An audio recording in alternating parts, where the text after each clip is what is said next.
শখের রান্নাঘরে সবাইকে স্বাগত। এখানে আমি বানাবো একটি অত্যন্ত লোভনীয় ডেজার্ট, যেটা বাচ্চাদের খুবই পছন্দের একটি খাবার। তো এখানে আমি নিয়েছি টোস্ট বিস্কুট। বিস্কুটটাকে আমি একটা দুটো লেয়ারে সাজাবো। তাই প্রথম লেয়ারটা আমি তৈরি করে নিচ্ছি। আর সসপ্যানে আমি দিয়েছি, জলটা ফুটছে আপনারা দেখেছেন, তো ওটাতে আমি দিয়েছি 3 বাটি জল আর হাফ বাটি চিনি আর দুটো এলাচ দিয়ে আমি একটা চিরা তৈরি করে নিচ্ছি।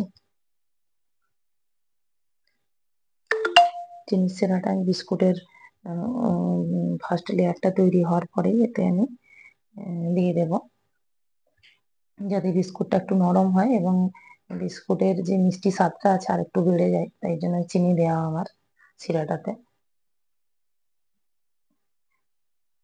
তো প্রথম লেয়ার আমার তৈরি হয়ে গেছে। এবারে আমি দিয়ে দেবো ওই চিনির সিরা।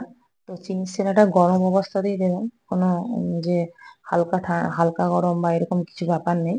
যথেষ্ট যে ফুটন্ত অবস্থাতেই বন্ধ করেই আপনারা গ্যাস অফ করেই দিতে পারেন ওই ফুটন্ত শিরা। কোনো অসুবিধা হবে না, বেশি গলেও যাবে না মোটামুটি। আর আমাদের বাড়িতে বেশি গলাটা পছন্দ নয়, তাই আমি একটু চিনির শিরাটা একটু কমই দিলাম। না হলে একটু বেশিও পরিমাণও দিতে পারেন।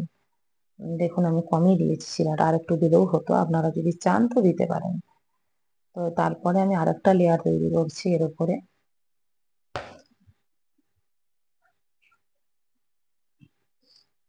তো ওইভাবে একইভাবে আমি আরেকটা লেয়ারও আমি তৈরি করে নিচ্ছি।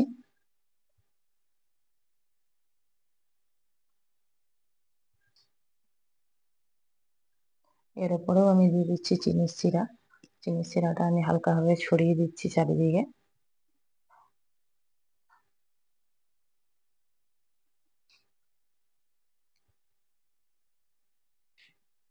ভালো করে চারিদিকটাই দিয়ে দিবেন একটু একটু করে। চিনির শিরা প্রায় আমার দেওয়া হয়ে গেল।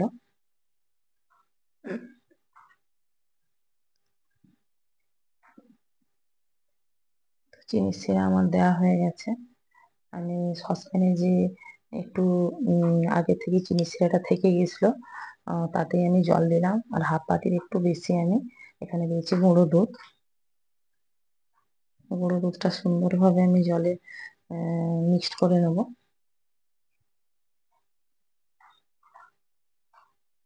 দেখুন সুন্দরভাবে মিক্সড হয়ে গেছে। আর এখানে বাটিতে নিলাম জল, আর এখানে আমি দিচ্ছি কাস্টার্ড পাউডার, ভ্যানিলা কাস্টার্ড 3 চামচ দিয়ে দিচ্ছি। কাস্টার্ড পাউডার সবসময় আপনারা ঠান্ডা জলে গুলে দেবেন, ডাইরেক্ট ওই গুঁড়ো টা আপনি কাস্টার্ড পাউডারটা ওই গরম জলে বা দুধে কোনোটাতেই দেবেন না, তাহলে কিন্তু দলা পাকিয়ে যাবে। সুন্দর স্মুথ যে বেটার বা ক্যারামেল সেটা কিন্তু হবে না। তো কাস্টার্ড পাউডার অনেক ধরনেরই পাওয়া যায়, তো আমি এখানে ভ্যানিলাটা ইউজ করেছি। আপনারা চাইলে পাইনাপেল আছে, ম্যাঙ্গো আছে, ইলাইচি আছে, যেটা খুশি ব্যবহার করতে পারেন, যার যে ফ্লেভারটা পছন্দের। তো এখানে আমি সুন্দরভাবে নেড়ে নিচ্ছি। বারবার কিন্তু ভালোভাবে নাড়বেন, তাহলে তা না হলে কিন্তু নিচে লেগে যেতে পারে। তো এখানে দেখুন একটা সুন্দর স্মুথ একটা ব্যাটার তৈরি হয়ে গেছে। সুন্দর কালারটাও খুব সুন্দর এসছে।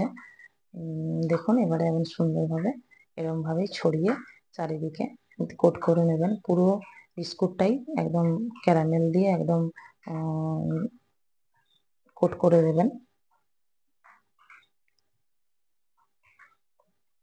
চারিদিকটা ভালোভাবে দিতে হবে, কারণ পুরো বিস্কুটটাই যেন ক্যারামেলে যেন একদম কোটটা ভালোভাবে যেন হয়ে যায়। সাইডগুলোতে বেশি করে একটু দিতে হবে।